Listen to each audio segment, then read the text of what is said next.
Hello everyone, welcome to the channel Ravi Aditi classes. और आज के इस वीडियो में मैं डिस्कस करूंगी आपके साथ वीकली करंट अफेयर यानी कि 12 से लेके 18 नवंबर तक के बीच का जितना भी आपका करंट अफेयर से रिलेटेड इंपॉर्टेंट अपडेट होगा उसको हम डिस्कस करने वाले हैं। हर हफ्ते मैं आपके लिए लेके आती हूँ एक करंट अफेयर की वीडियो जिसमें हम पूरे एक हफ्ते का कंपाइलेशन देखते हैं। तो आज की इस वीडियो में हम डिस्कस करेंगे 12 से लेके 18 नवंबर तक का करंट अफेयर। तो बिना देरी करे वीडियो को शुरू कर लेते हैं। तो आज के हमारे वीडियो का पहला प्रश्न है, who has become the first Indian women cricketer to be included in ICC hall of fame, यानी कि आईसीसी के हॉल ऑफ फेम में शामिल होने वाली पहली भारतीय महिला क्रिकेटर ये कौन बनी है। तो ध्यान रखना, इसका सही आंसर होगा डियाना एडुल्जी। यानी कि जो डियाना एडुल्जी हैं, आप इमेज देख सकते हैं, यही है पहली भारतीय महिला क्रिकेटर जो शामिल हुई हैं आईसीसी के हॉल ऑफ फेम में। तो ऑप्शन नंबर ए यहाँ पर आपका सही हो जाएगा। अगर हम बात करें डायना एडुल्जी की, तो ध्यान रखना ये जो वुमेन क्रिकेट की टीम थी उसमें ये फॉर्मर कैप्टन रह चुकी हैं और यही बनी है पहली इंडियन वुमेन जिन्हें अभी इंक्लूड किया है इंटरनेशनल क्रिकेट काउंसिल में। एडुल्जी की बात करें तो ये मैं जैसे आपको बताया कि ये कैप्टन भी रह चुकी हैं और साथ ही में बाद में इनको क्रिकेट एडमिनिस्ट्रेटर भी बना दिया गया था। अब ये इंक्लूड किया है आईसीसी ने, तो जान लेते हैं आईसीसी के बारे में, जिसकी फुल फॉर्म है इंटरनेशनल क्रिकेट काउंसिल। स्टैब्लिशमेंट तो ये हुई थी 1909 में और इसका हेडक्वार्टर आपको देखने के लिए मिलेगा दुबई में। और अगर हम बात करें चेयरमैन की, तो इसके चेयरमैन है ग्रेग बार्कले। अगला क्वेश्चन है आपका, विच country has recently won the title of Billy Jean King cup 2023, यानी कि किस देश ने बिली जीन किंग कप 2023 का खिताब ये अपने नाम किया है। तो ध्यान रखिएगा, ये जो खिताब है ये किया है कनाडा ने अपने नाम। तो ऑप्शन नंबर ए आपका यहाँ पर सही हो जाएगा। तो जो कनाडा है इसी ने इस साल का जीता है Billie Jean Cup 2023। Canada has won the Billie Jean King Cup title match by defeating the Italy by 2-0, यानी कि इटली को हराकर कनाडा ने ये जो कप है वो जीता है। अगर हम बात करें बिली जीन कप की, तो ध्यान रखना ये वुमेन टेनिस का एक टूर्नामेंट होता है। वहीं बात करें मेंस टेनिस की, तो उसके लिए जो कप होता है उसका नाम है डेविस कप। तो ये जीता है कनाडा ने। तो ध्यान रखिएगा, इसकी कैपिटल है ओटावा, करेंसी है डॉलर और प्राइम मिनिस्टर तो ये है Justin Trudeau. Next question is, who was the founder of Sahara group who passed away recently. अभी आपने न्यूज़ देखी होगी कि जो सहारा ग्रुप के फाउंडर हैं उनका अभी हाल ही में निधन हुआ है। तो ध्यान रखिएगा, ये सहारा समूह के संस्थापक थे, इनका नाम है सुब्रत राय, यानी कि सुब्रत राय है जो कि सहारा ग्रुप के संस्थापक थे जिनका भी हाल ही में निधन हो गया है। तो ध्यान रखना ऑप्शन नंबर बी इस क्वेश्चन का सही आंसर होगा। देखिए, Sahara group founder and chairman Subrata Roy passes away at Mumbai hospital at the age of 75। Originally अगर हम बात करें इनके जन्म की, तो 1948 में इनका जन्म हुआ था बिहार में। और अगर हम सहारा परिवार की बात करें तो इसकी शुरुआत इन्होंने करी थी 1978 में। Next question is, which Indian state recently adopt uniform civil code, यानी कि समान नागरिक संहिता अपनाने वाला भारतीय राज्य ये कौन सा बना है। तो देखिए, ओरिजिनली अगर हम बात करें यूसीसी की, यानी कि यूनिफॉर्म सिविल कोड जो अभी काफ़ी न्यूज़ में था, तो इसको अपनाने वाला पहला राज्य तो है गोवा। लेकिन अभी इसको गोवा के अलावा जिस राज्य ने अपनाने की बात की है तो वो की है उत्तराखंड ने। ऑप्शन नंबर ए आप यहाँ पर ध्यान रखेंगे। यूनिफॉर्म सिविल कोड की बात कर लेते हैं, तो ये आर्टिकल नंबर 44 में हमारे संविधान में लिखा है, जो कि डीपीएसपी के अंतर्गत आता है, यानी कि directive principle of state policy. और ये हमने लिए हैं आयरलैंड से, तो ये भी ध्यान रखिएगा। और डीपीएसपी ये हमारे संविधान के पार्ट नंबर 4 में इनका उल्लेख किया गया है। तो ध्यान रखना कि यूनिफॉर्म सिविल कोड ये अभी अपनाने की बात की है उत्तराखंड सरकार ने। उत्तराखंड की बात कर लेते हैं, कैपिटल है इसकी देहरादून। और समर कैपिटल की बात कर ले तो ये है यहाँ पर गैरसैंण। चीफ मिनिस्टर तो ये हैं पुष्कर सिंह धामी और यहाँ के गवर्नर तो ये हैं गुरमीत सिंह। यहाँ से एक और फैक्ट पे याद रख सकते हैं कि यहाँ का नेशनल पार्क है जिसका नाम है जिम कॉर्बेट नेशनल पार्क। तो ये भारत का पहला नेशनल पार्क था। और एक और नेशनल पार्क आपको यहाँ देखने के लिए मिलेगा, उसका नाम क्या है, राजाजी नेशनल पार्क। तो ये भी ध्यान रखिएगा, 2 इंपॉर्टेंट आपको यहाँ पे पार्क देखने के लिए मिल जाएंगे। अगला आपका प्रश्न है कि which country will host the second edition of voice of global south summit, यानी कि voice of global south summit के दूसरे संस्करण की मेजबानी ये कौन सा देश कर रहा है? तो ये कर रहा है अपना देश भारत, यानी कि इंडिया जो है वो voice of global south summit के सेकेंड एडिशन को होस्ट कर रहा है। तो ध्यान रखना ऑप्शन नंबर जो बी है यहाँ पर इसका सही हो जाएगा। फॉरेन मिनिस्टर है हमारे जिसका नाम है एस जयशंकर। उन्होंने कहा है जब उन्होंने एड्रेस किया है second edition of voice of global south summit को जो कि इंडिया होस्ट कर रहा है, उन्होंने मेंशन की है जितनी भी G20 की अचीवमेंट हुई है और साथ ही में कि कैसे वो वर्क कर सकते हैं to solve the challenges faced by the global south और डेवलपिंग कंट्रीज़। यानी कि डेवलपिंग कंट्रीज़ की बात करें या फिर ग्लोबल साउथ की बात करें तो उनके चैलेंजेस को ओवरकम करने के लिए या उनको सॉल्व करने के लिए कैसे तकनीकी कैसे स्ट्रेटजी होनी चाहिए, उन सब की चीज़ों को यहाँ पर डिस्कस किया गया है बाय एस जयशंकर जो कि हमारे देश के फॉरेन मिनिस्टर हैं।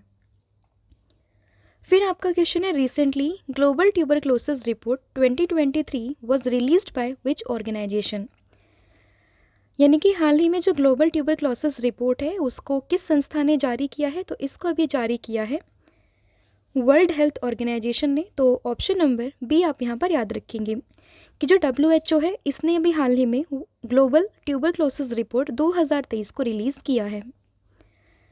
Recently, the World Health Organization has released the Global TB Report 2023 in which the impact of tuberculosis on the economy worldwide in the year 2022 has been highlighted। और ये भी ध्यान रखिएगा कि इस रिपोर्ट को रिलीज़ किया है WHO ने और ये बात सामने आई है कि कोविड-19 के बाद अगर हम बात करें 2022 में सबसे ज़्यादा जो लीडिंग कोज है डेथ का तो वो क्या है? तो वो ट्यूबरक्लोसिस ही है। ट्यूबरक्लोसिस की बात करें तो इससे बेसिकली हमारे जो लंग्स हैं वो इन्फेक्टेड होते हैं और ये कोज होता है किससे? माइकोबैक्टीरियम ट्यूबरक्लोसिस से। तो ये भी आपके लिए इंपॉर्टेंट हो जाता है कि जो टीबी है जो ट्यूबरक्लोसिस है वो किससे इन्फेक्टेड रहता है? तो वो रहता है माइकोबैक्टीरियम ट्यूबरक्लोसिस के द्वारा। फिर the world first chikungunya vaccine has been approved by which country. यानी कि भी हाल ही में विश्व की पहली जो चिकनगुनिया वैक्सीन है वो किसके द्वारा इसको मंजूरी मिली है? तो इसको मंजूरी मिली है अमेरिका के द्वारा। तो ऑप्शन नंबर जो सी है आप यहाँ पर ध्यान रखेंगे कि अमेरिका ने अभी हाल ही में दुनिया की पहली चिकनगुनिया वैक्सीन को अप्रूव किया है। The world first chikungunya vaccine has been approved by the US food and drugs administration. This vaccine has been named Ixchiq. तो ये भी ध्यान रखिएगा कि जो इस वैक्सीन का जो नाम है वो है एक्सचिक और इस जो वैक्सीन है इसको प्रिपेयर किया है फ्रेंच बायोटेक कंपनी जिसका नाम है वॉलनेवा। तो इसको देखिए फ्रांस ने इसको डेवलप किया है, इसको प्रिपेयर किया है। वैक्सीन का नाम आपको ध्यान रखना है और साथ ही में इसको जो अप्रूवल मिला है वो मिला है USA के द्वारा। तो ये भी ध्यान रखिएगा। फिर according to WHO global tuberculosis report 2023 which country had the highest number of TB cases in the year 2022।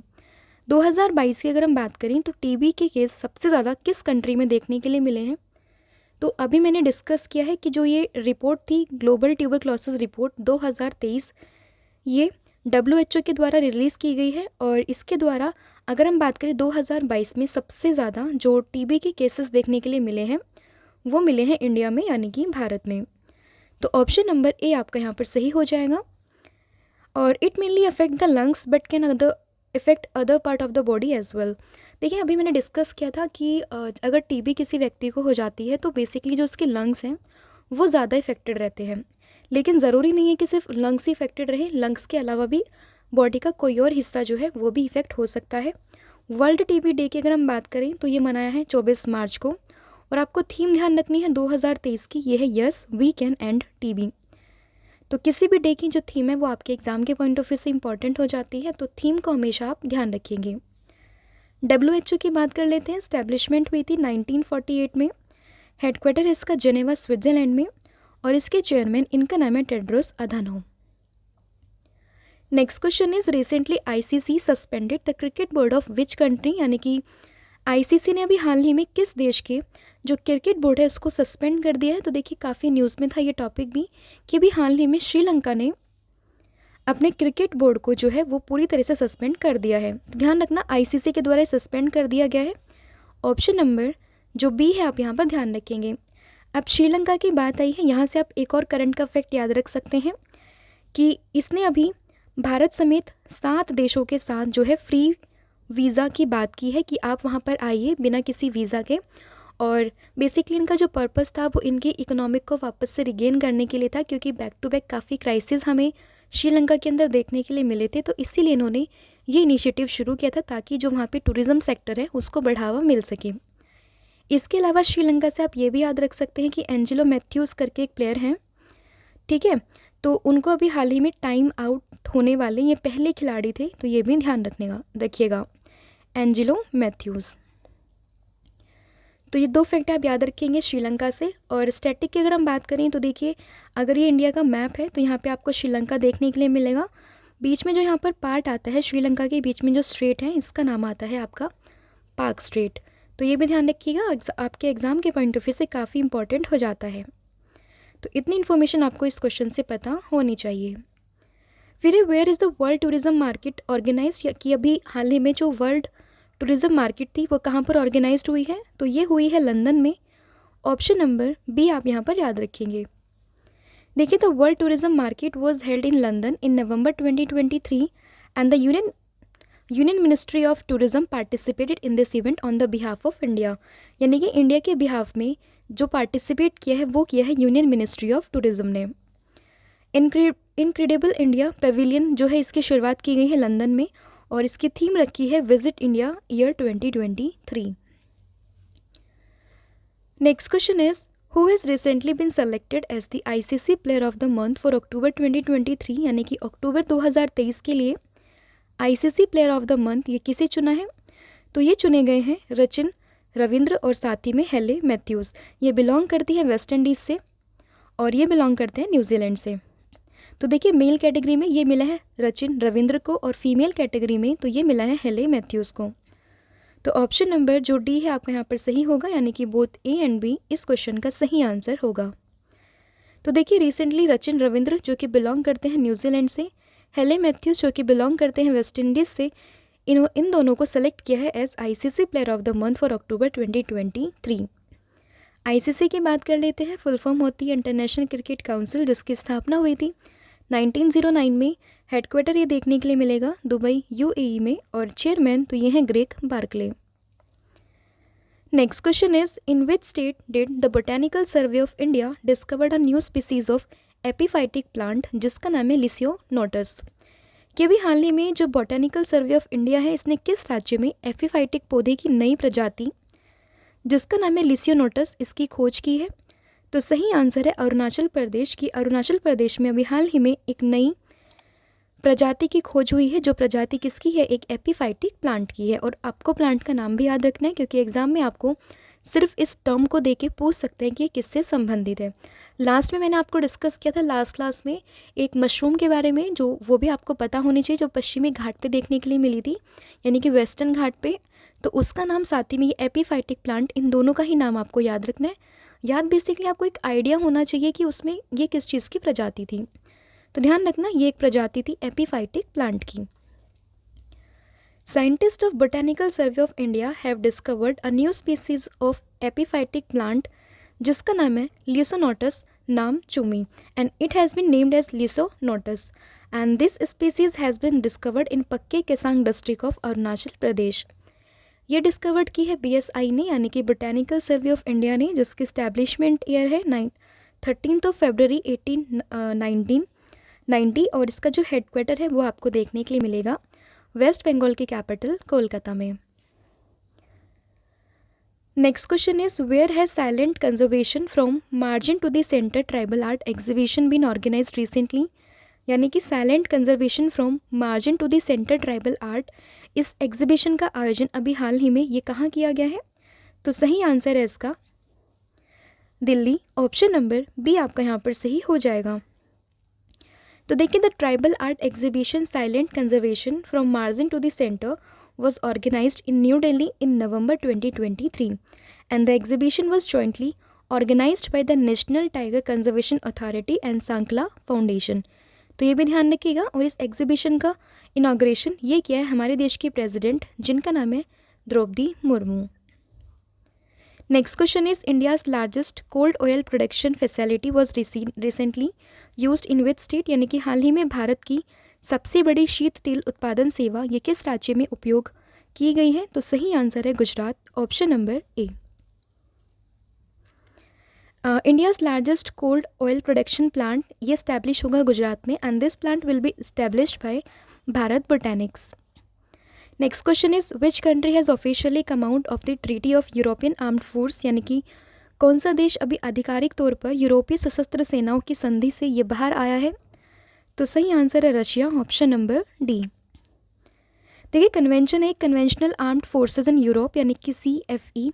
तो ये बेसिकली आपने अगर वर्ल्ड हिस्ट्री में पढ़ा होगा बर्लिन वॉल की स्टोरी, तो इस वॉल को गिरा दिया गया था, तो उसके बाद एक ट्रीटी साइन हुई थी एंड इसका इंटेंशन ये था कि to limit conventional arms and prevent the rapid buildup of armies between cold war rival and its purpose was to prevent cold war rival from building up forces that could be used for rapid attacks.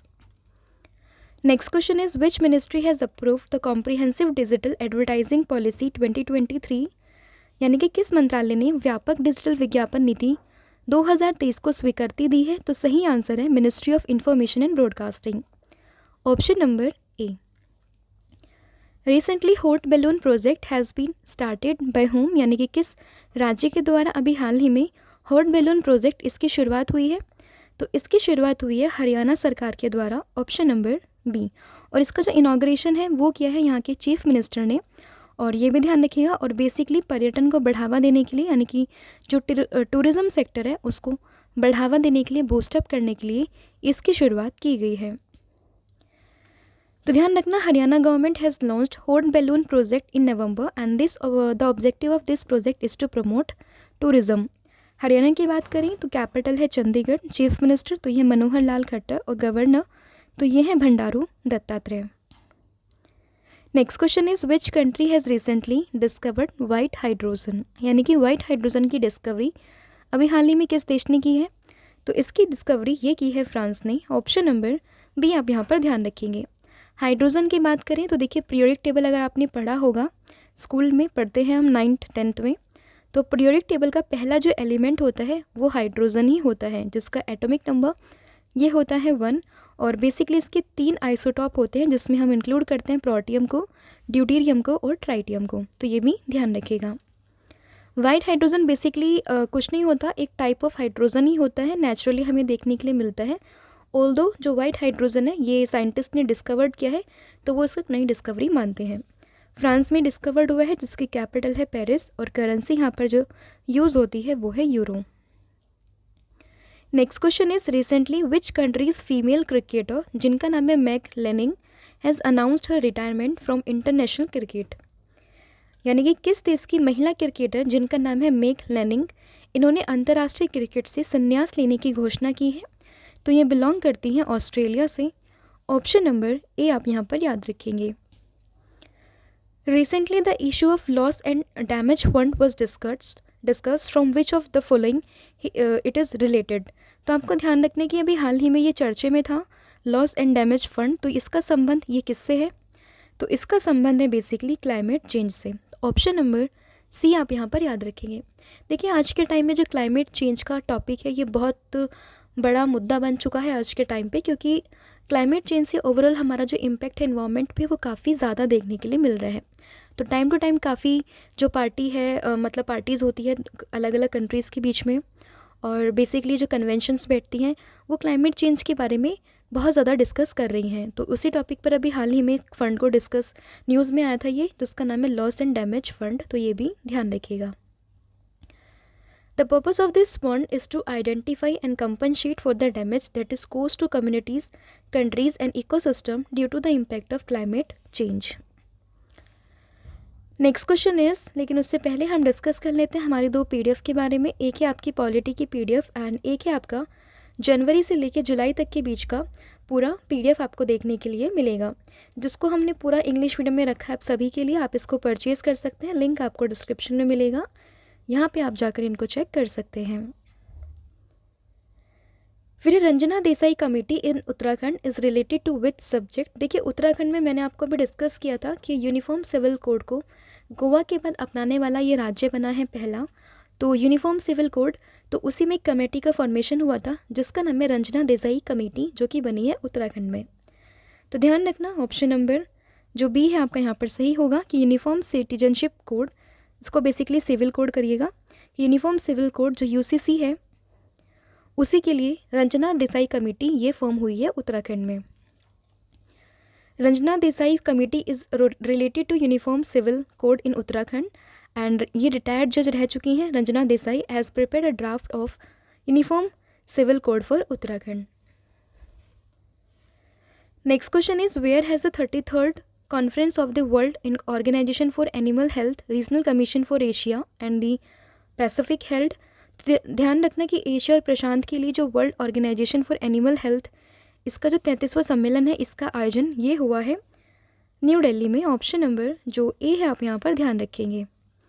India is hosting the 33rd conference of the Asia and Pacific regional commission of the world organization for animal health and this event to be held from 13th November to 16th November 2023 और ये हो रहा है new Delhi city में।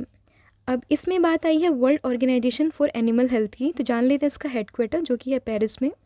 Establishment ये हुई थी 1924 में। Next is where was the 5th 2+2 ministerial dialogue between India and America held recently. तो देखिए कि अभी जो भारत और अमेरिका के बीच में 5वें 2+2 मंत्री स्तरीय वार्ता का आयोजन ये हुआ है नई दिल्ली में। ऑप्शन नंबर ए आप यहाँ पर ध्यान रखेंगे। देखिए 2+2 मीटिंग की अगर हम बात करें तो बेसिकली दो देशों के बीच में आपस में बातें होती हैं जिसमें एक देश के रक्षा मंत्री और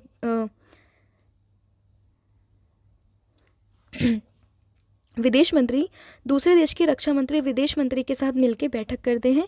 तो जो अमेरिका और इंडिया के बीच में बैठक हुई है ये हुई है दिल्ली में, तो ये ध्यान रखिएगा। तो देखिए 5th इंडिया यूएस जो 2+2 डायलॉग है ये हुआ है न्यू दिल्ली में। कब हुआ है? 10 नवंबर 2023 में। And the two were attended by Indian defence minister जिनका नाम है राजनाथ सिंह और एक्सटर्नल अफेयर मिनिस्टर जिनका नाम है S Jaishankar from the Indian side and from US side ये है defence secretary Lloyd Austin and secretary of state ये attorney Blinken from US side. तो ये भी ध्यान रखिएगा। और इसमें क्या होता है बेसिकली जो भी इशू चल रहे होते हैं पूरे ग्लोबल लेवल पर उनके बारे में डिस्कशन होता है। जैसे कि अभी रिसेंटली जो डिस्कशन होने की संभावनाएं हैं वो हमास इजराइल के बीच में जो कॉन्फ्लिक्ट है उसके बीच में, रशिया यूक्रेन के बीच में, या फिर जो क्लाइमेट चेंज आपको देखने के लिए मिल रहा है उसके बीच उनके बिहाफ पे जो है वो डिस्कशन होने की संभावना यहाँ देखने के लिए मिल रही है। फिर recently in which country the possibility of building the world tallest wooden tower expressed. देखिए अभी दुनिया में सबसे ऊंचा जो लकड़ी का टावर बनने की संभावना व्यक्त हुई है ये हुई है ऑस्ट्रेलिया में। ऑप्शन नंबर बी आप यहाँ पर ध्यान रखेंगे। हालांकि अभी इसकी संभावना है कि दुनिया का सबसे ऊंचा जो लकड़ी का टावर है या लकड़ी की इमारत ये बनने जा रही है कहाँ पर? ऑस्ट्रेलिया में। Next is recently Bongo Sagar 23 was organized in northern gulf between the navy of India and which country.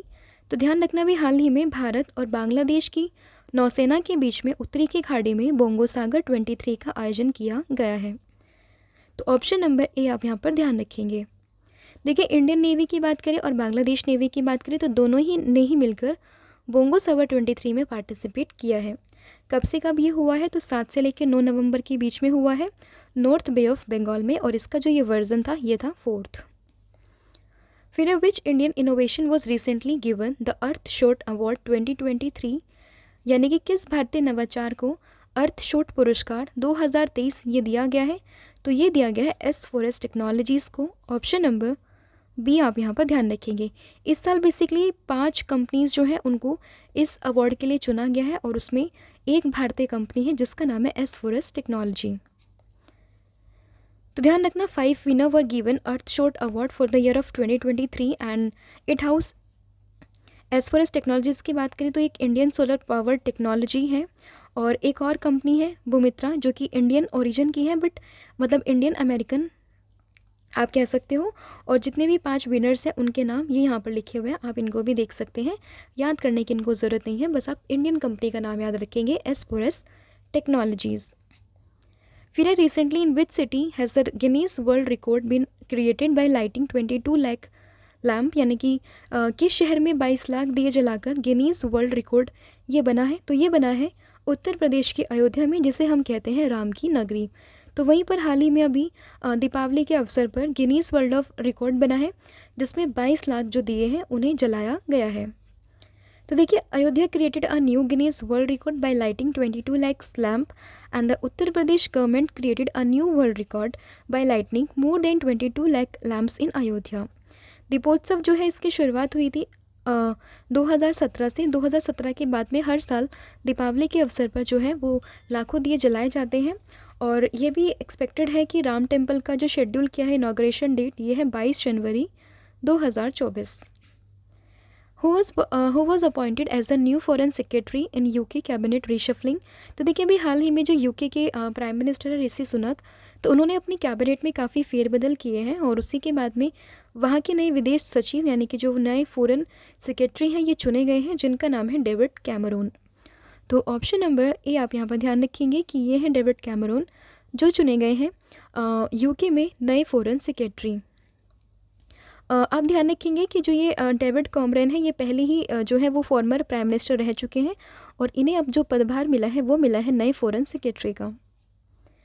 फिर नई Chetna 2.0 campaign will be launched by which ministry, यानी कि नई चेतना 2.0 अभियान ये किस मंत्रालय के द्वारा चलाया जाएगा। तो ये चलाया जाएगा मिनिस्ट्री ऑफ रूरल डेवलपमेंट के द्वारा। तो ऑप्शन नंबर ए आप यहाँ पर ध्यान रखेंगे कि Nayi Chetna 2.0 campaign will be launched by ministry of rural development from November 25th and this campaign will be organise to collectively help the survivor of gender bias violence. तो ये भी ध्यान रखिएगा।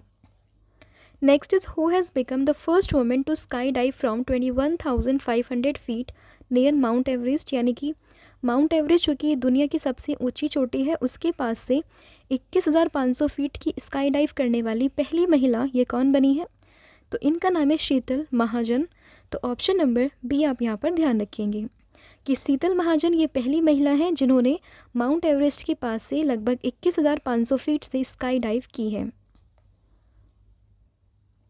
Next is Indian railway one station one product initiative is now operational at how many stations, यानी कि जो भारतीय railway के द्वारा चला गया एक पहल है जिसका नाम है वन स्टेशन वन प्रोडक्ट, अब ये कितने स्टेशनों पर लागू हुआ है। तो ये हुआ है 1037 स्टेशनों पे। तो ऑप्शन नंबर बी आप यहाँ पर याद रखेंगे।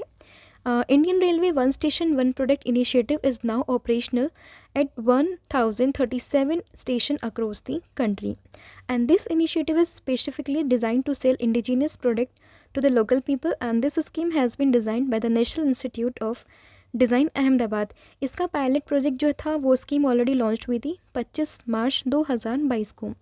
अभी पायलट प्रोजेक्ट क्या होता है, तो देखिए अगर कोई भी इनिशिएटिव या कोई भी स्कीम हम लोग लाते हैं तो पूरे ग्लोबल लेवल पे या फिर आप कहें नेशनल लेवल पे इम्प्लीमेंट करने से पहले हम उसको किसी एक स्पेसिफिक एरिया में इसको ट्राई करके देखते हैं कि ये क्या सक्सेसफुल होगा या नहीं। तो एक तरीके से उसी को हम कहते हैं पायलट प्रोजेक्ट। फिर when is children's day celebrated every year in India. तो देखिए प्रतिवर्ष जो बाल दिवस है ये हम मनाते हैं 14 नवंबर। ऑप्शन नंबर बी आप यहाँ पर ध्यान रखेंगे। Every year children day is celebrated on 14 November all over India and ये हम किसकी बर्थ एनिवर्सरी पर मनाते हैं। तो ये मनाते हैं first prime minister of India Jawaharlal Nehru की बर्थ एनिवर्सरी पर। थीम आपको ध्यान रखनी है, ये है for every child every right. फिर in which country the world medical and health games being organised. तो ये हुए हैं कोलंबिया में। ऑप्शन नंबर बी आप यहाँ पर याद रखेंगे कि कोलंबिया में अभी हाल ही में विश्व चिकित्सा और स्वास्थ्य खेलों का आयोजन ये किया जा रहा है। तो देखिए रिसेंटली जो world medical and health game है इनका ऑर्गेनाइज ये होंगे कोलंबिया में और इन्हें हम बेसिकली 42 एडिशन है और इसको हम कह सकते हैं Olympic games for medical professional. Next question is Aaina portal has been launched by which ministry, कि अभी हाल ही में किस मिनिस्ट्री के द्वारा ये जो आईना पोर्टल है इसको लॉन्च किया गया है। तो ध्यान रखना इसको लॉन्च किया गया अभी हाल ही में ministry of housing and urban affair के द्वारा। तो ऑप्शन नंबर जो डी है आप यहाँ पर याद रखेंगे। देखिए recently Aaina portal has been launched by ministry of housing and urban affair and this portal will show information about cities on 5 basis, और ये 5 बेसिस आपको देखने के लिए मिलेंगे और इन्हीं के हिसाब से सिटीज़ की इन्फॉर्मेशन आपको देखने के लिए मिल जाएगी इस पोर्टल पे। नेक्स्ट है जॉइंट मिलिट्री एक्सरसाइज जिसका नाम है Mitra Shakti 2023 is being organized between India and which country, यानी कि भारत और किस देश के बीच में संयुक्त सैन्य अभ्यास जिसका नाम है मित्र शक्ति इसका आयोजन ये हुआ है। तो ये हुआ है भारत और श्रीलंका के बीच में। ऑप्शन नंबर ए आप यहाँ पर याद रखेंगे। श्रीलंका से आप क्या फैक्ट याद रखेंगे कि अभी हाल ही में आईसीसी ने इसके क्रिकेट बोर्ड को सस्पेंड किया है। एंजेलो मैथ्यूज़ को आप याद रखेंगे। फ्री वीज़ा सर्विस जो है उसको याद रखेंगे, और साथ ही में जो एक स्ट्रेट है यहाँ पर उसको याद रखेंगे। जब आप ऐसे चीज़ों को रिलेट करके पढ़ना शुरू करेंगे तो आई एम श्योर कि आपका जो करंट अफेयर है वो आपके टिप्स पे होने वाला है, और जो आपका फोबिया है रिलेटेड टू करंट अफेयर ये सब आपका ख़त्म हो जाएगा। बस आपको थोड़ी मेहनत करनी पड़ेगी और चीज़ों को कंसिस्टेंसी से रिवाइज करना पड़ेगा। देखिए, the 9th edition of joint military exercise जिसका नाम है exercise Mitra Shakti 2023 is been conducted in Pune India and it will be organized from 16 to 29th of November 2023. India is being represented mainly by soldiers of Maratha Light Infantry Regiment. Next is, who is the number one philanthropist in annual EdelGive Hurun India philanthropy list 2023? यानी कि अगर हम बात करें EdelGive Hurun India परोपकार सूची की, तो 2023 में नंबर 1 दानवीर ये कौन बने हैं? तो ये बने हैं Shiv Nadar. Option number A आप यहाँ पर याद रखेंगे। फिर which cricketer broke Sachin Tendulkar record by scoring his 50th ODI century? कि अभी हाल ही में किस क्रिकेटर ने अपना 50वां वनडे शतक लगाकर सचिन तेंदुलकर के रिकॉर्ड को तोड़ दिया है? तो ध्यान रखना सही आंसर है Virat Kohli. Option number B. तो देखिए, बेसिकली अभी जो वर्ल्ड कप चल रहे हैं भारत में, तो उसमें विराट कोहली ने अपनी 50th सेंचुरी लगाई है, और इसके बाद इन्होंने न्यूजीलैंड के अगेंस्ट ही सेंचुरी लगाई है, और उसके बाद इन्होंने सचिन तेंदुलकर जी के रिकॉर्ड को तोड़ दिया है। सचिन तेंदुलकर ने 49 सेंचुरी लगाई है 452 इनिंग्स में, वहीं विराट कोहली ने 50 सेंचुरी लगाई है 279 इनिंग्स में। When is national press day celebrated? तो देखिए, नेशनल प्रेस डे की बात करें तो ये हम मनाते हैं 16 नवंबर को। ऑप्शन नंबर ए आप यहाँ पर याद रखेंगे। तो देखिए, बेसिकली 4 जुलाई 1966 में प्रेस काउंसिल ऑफ इंडिया की इस्टेब्लिशमेंट हुई थी, लेकिन ये फोर्स में आया था 16 नवंबर को। तो इसीलिए 16 नवंबर को सेलिब्रेट करने के लिए हम इसको सेलिब्रेट करते हैं एज नेशनल प्रेस डे। और ये ध्यान रखना है कि जो अभी हाल ही में world press freedom index report आई थी, तो उसमें टॉप किया है नॉर्वे ने, और इंडिया की बात करें तो इसमें 161th रैंक है among 180 countries. Which person famous is Bikaner वाला has been passed away recently? तो देखिए, बीकानेर वाला के नाम से मशहूर है किस व्यक्ति का भी हाल ही में निधन हुआ है? तो देखिए, आई एम श्योर आपने बीकानेर वाले का नाम ज़रूर सुना होगा। तो इन्हीं के जो ऑनर हैं, आपका ये फाउंडर है, इनका भी हाल ही में निधन हुआ है, तो उनका नाम आपको बताना है। तो इनका नाम है Kedarnath Agarwal. Option number B. तो देखिए, केदारनाथ अग्रवाल, इनको हम काका जी के नाम से भी जानते हैं, इनका भी हाल ही में निधन हुआ है, और basically sweets and snack brand है बीकानेर वाला, उसके ये फाउंडर है, और इनकी जो कंपनी है इसके 60 से भी ज़्यादा आउटलेट्स आपको इंडिया के अंदर देखने के लिए मिल जाएंगे। अब देखिए, डेथ से रिलेटेड न्यूज़ है, तो केदारनाथ अग्रवाल जी के साथ साथ आप जो सहारा इंडिया के फाउंडर थे उनको भी याद रखेंगे, जिनका नाम था Subrata Roy. Next question is, Pusa 2090 is a variety of which of the following crop? की जो पूसा 2090 है वो किस फसल की किस्म है? तो ध्यान रखना, ये बेसिकली राइस की किस्म है, तो ऑप्शन नंबर बी आप यहाँ पर याद रखेंगे। Which player has made the record of scoring most run in single world cup edition? कि अगर हम एक सिंगल वर्ल्ड कप एडिशन की बात करें तो किस प्लेयर ने सबसे ज़्यादा रन बनाने का रिकॉर्ड अपने नाम किया है? तो ये किया है विराट कोहली ने। ऑप्शन नंबर ए आप यहाँ पर याद रखेंगे। देखिए, 2023 में विराट कोहली एक बहुत ही बेहतरीन प्रदर्शन के साथ में, और साथ ही में पूरी इंडियन क्रिकेट टीम ने काफ़ी अच्छा परफॉर्मेंस किया है अभी तक वर्ल्ड कप में, तो इन्होंने इसमें मात्र 10 पारियों में 711 रन बना दिए हैं। अभी एक मैच और बाकी है, अब देखते हैं विराट कोहली कितना स्कोर करते हैं। तो देखिए, ICC men's ODI world cup 2023 ये हो रहे हैं इंडिया में, एंड इंडियन बैट्समैन जिनका नाम है Virat Kohli has made the record of scoring most run in single world cup, और इन्होंने 10 मैचेस में बनाए हैं कुल 711 run. Next question is, where will the India international science festival 2023 भी ऑर्गेनाइज रिसेंटली? तो ये होगा फरीदाबाद में, ध्यान रखना। Option number C. देखिए, अभी ये हुआ नहीं है, ये होगा जनवरी में, यानी कि 2024 में जनवरी में ये होने वाला है फरीदाबाद में, ध्यान रखिएगा। और थीम आप ध्यान रखेंगे, science and technology, public outreach in the age of antiquity. फिर आपका क्वेश्चन है when is world philosophy day is celebrated. तो वर्ल्ड फिलोसफी डे ये हम मनाते हैं हर बार कब, 16 नवंबर। हर बार नहीं, मतलब इस बार ये बना है 16 नवंबर को। Option number B. देखिए हर बार क्या होता है कि जो थर्ड थर्सडे आता है नवंबर का, उस दिन हम इस डे को मनाते हैं, और इस बार जो थर्ड थर्सडे था नवंबर का, ये आया है 16 नवंबर को। और आपको थीम ध्यान रखनी है, इस थीम का नाम है philosophical reflection in the multi cultural world. अगला क्वेश्चन है recently which countries farmer cricketer, जिनका नाम है मुथैया मुरलीधरन, इनकी बायोपिक 800 ये रिलीज़ हुई है। तो देखिए ये श्रीलंका के पूर्व क्रिकेटर है जिनकी एक बायोपिक है मुथैया मुरलीधरन। इसका अभी हाल ही में इसको रिलीज़ किया गया है, और इस बायोपिक का नाम है 800। फिर है which who has recently been honoured with the 90th artist award. तो देखिए कलाकार पुरस्कार की बात कर लेते हैं। तो अभी हाल ही में कलाकार पुरस्कार से सम्मानित हुए हैं Apollinaris D'Souza. Option number A. तो देखिए 19th edition of prestigious artist award या कलाकार अवार्ड की बात करें तो ये ऑर्गेनाइज्ड हुआ है by Carvalho family of Kundapura in collaboration with Mand Sobhann and Mangaluru. इन्होंने अभी प्रोमिनेंट कोंकणी सिंगर और लिरिस्ट कंपोजर, इनको अभी हाल ही में सम्मानित किया है। Next question is recently which country's captain Babar Azam has resign from the captaincy of all the format. तो देखिए बाबर आजम की बात करें, पाकिस्तान के कप्तान रहे हैं, तो इन्होंने भी हाल ही में अपने तीनों फॉर्मेट की कैप्टनसी से जो है रिज़ाइन कर दिया है।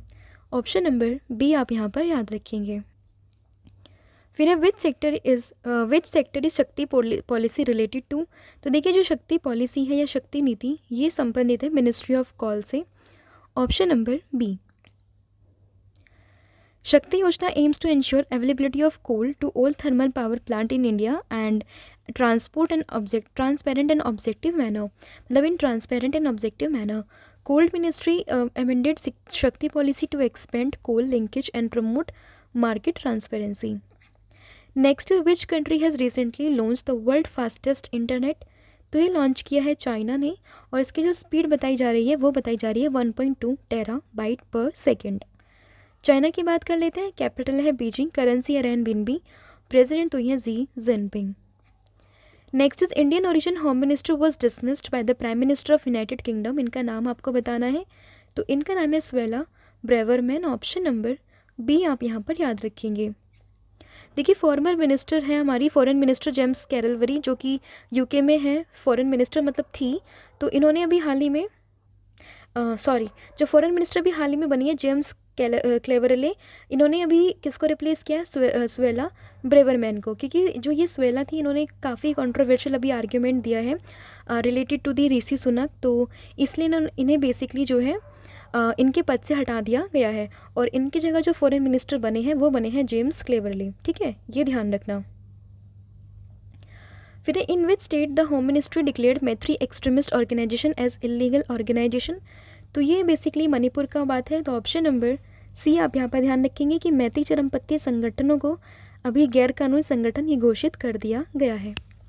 तो ध्यान रखना कि इन ऑर्गेनाइजेशन की जो मकसद है, बेसिकली लोग हमेशा बात करते थे कि अलग से मणिपुर को हमें हटाना है इंडिया से, और अनलॉफुल एक्टिविटीज़ प्रिवेंशन एक्ट के तहत इनको इलीगल ऑर्गेनाइजेशन ये घोषित कर दिया गया है। बात आई है मणिपुर की, तो जान लेते हैं सीएम तो ये है एन बीरेन सिंह, गवर्नर है अनसुईया उइके, और कैपिटल तो ये है इम्फाल। तो ये थे आपके टॉप 50 इंपॉर्टेंट क्वेश्चन इस हफ्ते की अपडेट के साथ। होपफुली वीडियो आपको पसंद आया होगा। अब मिलते हैं नेक्स्ट वीडियो में, और मैं आपसे पूछती हूँ टेस्ट के 2 क्वेश्चन, जिसके आंसर आप मुझे कमेंट सेक्शन में दोगे। पहला क्वेश्चन है रंजना देसाई कमेटी से संबंधित कि ये किस से रिलेटेड कमेटी है, साथ ही में जो भी इन्फॉर्मेशन आपको पता है रिलेटेड टू क्वेश्चन और एक्स्ट्रा फैक्ट, ये आप कमेंट सेक्शन में लिखेंगे। And second question is who has become the first Indian women cricketer to be included in ICC hall of fame. तो इसका आंसर भी आप मुझे कमेंट सेक्शन में दोगे। तो आज के लिए इतना ही है। Thank you so much, have a good day.